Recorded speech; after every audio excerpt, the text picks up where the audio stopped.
All right, well, let's move along to an issue which is shortly about to be debated in Parliament before it rises for winter, and that is, of course, Gonski 2.0, shall we refer to it?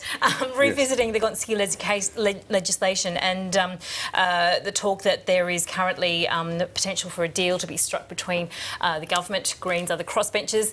Are you interested in striking a deal with the government on this legislation? Yes, I've been right in the middle of that issue now for a couple of weeks.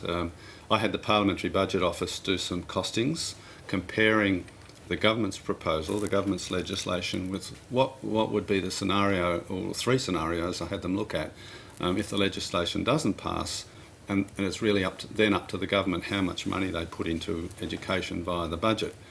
And looked at also by sector and by state, which states would do better and which sectors, Catholic, independent or government schools, would do better. Broadly speaking, well, first of all, there's some parameters. No schools are going to lose any money. Well, Catholic schools? They're not going to lose money. That's just their rate of increase will diminish. Yeah, it will diminish. So they might stay on the same amount of money for quite a few years if the legislation doesn't pass. If the legislation does pass, the government's intention is to bring all the schools up to the similar level, similar basis of funding. It's a fairly rough and ready model that they have too. I'm not very happy about it. But, you know, I think it's better than the current status quo. You've got state-to-state funding doesn't add up. The schools systems, they're all over the place. It's an absolute dog's breakfast. And at least the government is heading in the right direction. Now, will it pass is a big question.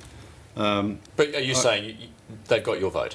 Well, no, we're still talking. We're still talking, and what needs to change in your book to get it across the line? Well, they're locking in increase in funding for schools. They want to lock in funding for schools of about 3.7% for the next 10 years or something like that, irrespective of what inflation is. Now, suppose inflation is 1%, and so you've got a real increase of 2.7% over that, that is going to occur. So it's you know, basically throwing more money, irrespective of productivity, irrespective of inflation.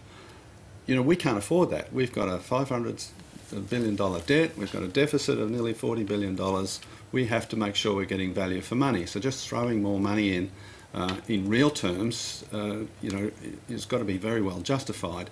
What we've seen over the last 10 years is an increase in education funding and a decline in education standards. We are going backwards in terms of the kids, you know, and their education. So it's not just about money, it's what we do with the money. So I suppose I would be more comfortable at increasing funding by 3.7% a year, irrespective of inflation, if I thought the money was going to be well spent. But I'm not at this stage, so that's one of the things we're looking at. Of course, Labor has been very critical of it, and in particular their concerns around the balance of funding, where it's concerning public schools in particular. Do you feel that the balance has been struck correctly here? Yes, I understand Labor's objections, although broadly speaking, they're creating mischief for the government by saying we'd put more money into schools. I don't actually think that the core of their argument is, well, the government schools are going to miss out, because they're not really. They're really not going to miss out. No schools are going to, as I said, are going to actually lose money.